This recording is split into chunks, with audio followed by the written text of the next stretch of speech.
اگر ہمارے دل میں تقویٰ پیدا نہیں ہو رہا ہے تو اس کا مطلب ہماری نماز قبول نہیں ہو رہی، کیونکہ اللہ رب العالمین نے فرمایا ان الصلاۃ تنہی عن الفحشاء والمنکر، کہ بے شک نماز لوگوں کو بے حیائی سے، برائی سے، گناہوں سے روکتی ہے۔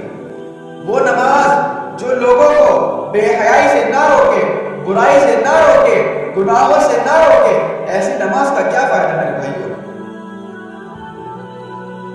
نماز تو اللہ تعالیٰ نے اس لیے فرض کی ہے کہ تاکہ تم متقی بن جاؤ۔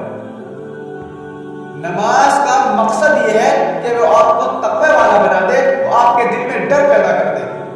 اگر بندہ 60 سال 70 سال بھی نمازیں پڑھ لے، اپنے ماتھے کو اللہ کی بارگاہ میں جھکائے رکھے، اپنے ماتھے کو گھس لے، اپنے ماتھے کو پھوڑ لے، پھر بھی اللہ رب العالمین اس کی ایک بھی نماز کو قبول نہیں کرے گا جب تک اس کے دل میں اللہ کا تقویٰ پیدا نہ ہو جائے، اس کے دل میں اللہ کا ڈر اور خوف پیدا نہ ہو جائے، تب تک اللہ رب العالمین اس کی ایک بھی نماز کو قبول نہیں کرے گا۔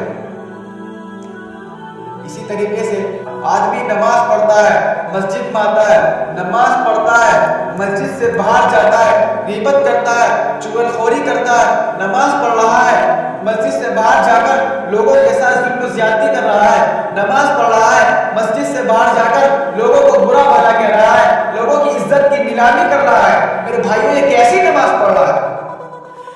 جو نماز اس کو بے حیائی سے نہیں روک رہی، برائی سے نہیں روک رہی، برے کاموں سے نہیں روک رہی، تو ایسی نماز کا کیا فائدہ میرے بھائیوں؟ اللہ رب العالمین کے یہاں ایسی نماز کا کوئی فائدہ نہیں ہے۔ اللہ تعالیٰ ایسی نماز کو قابل قبول نہیں کرتا۔ ہم میں سے بہت سے لوگ ماشاءاللہ نماز پڑھتے ہیں، لیکن وہ اس کے علاوہ کیا کرتے ہیں؟ ہر طرح کی برائی میں شریک رہتے ہیں، ہر طرح کی بے حیائی میں شریک رہتے ہیں، غیبت کرتے ہیں، چغل خوری کرتے ہیں، لوگوں سے حسد کرتے ہیں، کینہ کپٹ کرتے ہیں، لوگوں سے دشمنی رکھتے ہیں۔ میرے بھائیوں ایسی نماز کا کوئی فائدہ نہیں۔ آج لوگ سب کچھ کر رہے ہیں لیکن تقویٰ اختیار نہیں کر رہے، تو ظاہر سی بات ہے اللہ تعالیٰ کے یہاں ہم کتنی بھی نمازیں پڑھ لیں، اللہ رب العالمین کے یہاں اس کا کوئی اجر و ثواب نہیں ملنے والا۔ جو مقصد ہے وہ ہم سے فوت ہے، اور جب مقصد فوت ہے تو میرے بھائیوں ایسی عبادت کا کیا فائدہ؟ اگر بندہ پوری زندگی بھی نمازیں پڑھ لے، پوری زندگی بھی عبادتیں کر لے، تو اللہ رب العالمین اس کی ایک بھی عبادت کو قبول نہیں کرے گا۔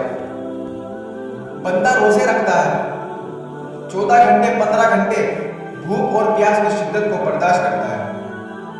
آپ غور کیجئے، بندہ روزے رکھ رہا ہے، بھوک اور پیاس کی شدت کو برداشت کر رہا ہے، لیکن اللہ کے رسول صلی اللہ علیہ وسلم نے فرمایا کہ جس نے فسق و فضول کی بات، فسق و فضول کا کام نہ چھوڑا، ایسے آدمی کا بھوکا اور پیاسا رہنا اللہ تعالیٰ کو کوئی فائدہ نہیں دے رہا ہے۔ یہ بے فضول میں اپنے آپ کو بھوکا اور پیاسا رکھ رہا ہے۔